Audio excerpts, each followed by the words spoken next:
Quand on parle de gang, on pense directement à des villes comme New York, Montréal ou les banlieues parisiennes. Mais à aucun moment, on pense à une ville de Suède. Pourtant, il y a quelques jours, je suis tombé sur la vidéo du meurtre du plus gros rappeur suédois. Abattu de plusieurs balles en pleine soirée dans un parking souterrain. Aujourd'hui, on va parler du rappeur C. Gambino.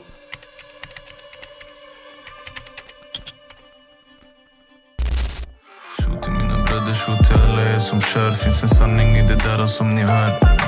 Diamanter på min nacke, gjort så kragen blivit blöt. 4 kallar i bagaget, plocka fram dem får de sjunga som en tör. C. Gambino, de son vrai nom Kara Ramadan, est un rappeur de Gothenburg. De l'extérieur, Gothenburg est une ville tranquille, paisible, où les gens sont très heureux de vivre. Mais comme dans tous les pays, il y a des quartiers où il est préférable de ne pas traîner après minuit. 2 gangs rivaux s'affrontent et s'entretuent depuis plusieurs années. Il suffit d'être au mauvais endroit, avec la mauvaise personne, au mauvais moment. Comment vivre sans lui? Le père de Gambino se rend tous les jours sur la tombe de son fils, le parle. Il aimerait connaître les raisons du meurtre. Malheureusement, le dernier souvenir qu'il aura de lui sera une vidéo de son assassinat. Un rappeur de 26 ans a été tué par balle dans un parking souterrain de Hisingen. La police confirme l'identité de l'artiste et c'était bien C. Gambino. 4 juin 2024 à 22h40. Gambino descend dans un parking souterrain à Hisingen. Quelques secondes plus tard, plusieurs coups de feu sont entendus.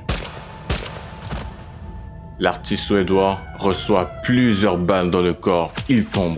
Pendant qu'il est à terre, il crie, il essaye de s'enfuir. Il s'approche de lui et lui tire plusieurs balles jusqu'à ce qu'il donne plus aucun signe de vie.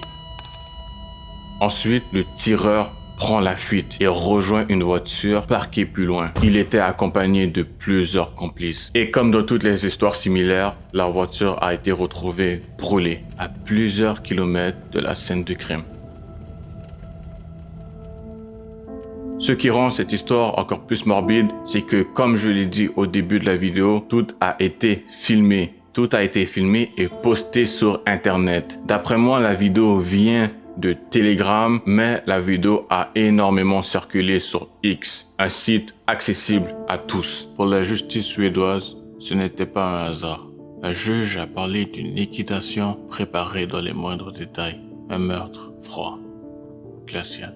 D'ailleurs, fait surprenant, il a fallu seulement 2 ans à Gambino pour pouvoir devenir une superstar dans son pays. En 2022, son premier album, Sin City, finit numéro 2 dans le pays. Et en janvier 2024, il sort In Memories of Some Stand-Up Guys. Et à ce moment-là, c'est la gloire pour lui. Il finit numéro 1 des tops de Spotify de son pays. Il finit aussi très bien classé en Norvège et en Finlande. Dans la même année, il gagna le prix Hip Hop de l'année en Suède dans des espèces de Grammy là-bas. Mais les gars, le truc le plus bizarre dans tout ça, c'est que son dernier single s'appelle Sista Gang, qui veut littéralement dire la dernière fois.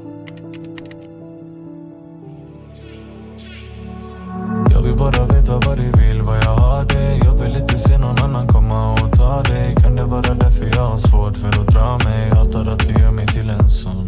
Du är någon som jag vill göra till en fru, till en mamma.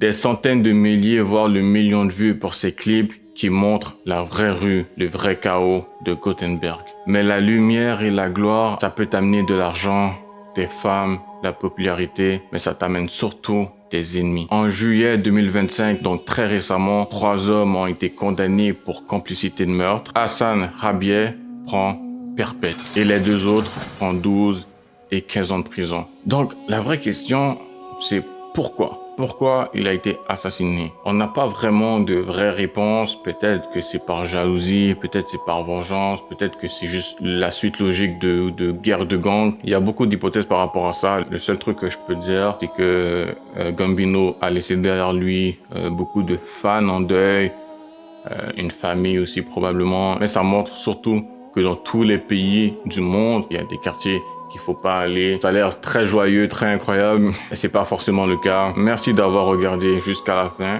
C'était Coucou Jean, vous êtes sur la chaîne Coucou Land, et on se dit à la prochaine pour une nouvelle vidéo. Det känns som den sista natten. Någon sa ge mig handen. Det är dags att vi går.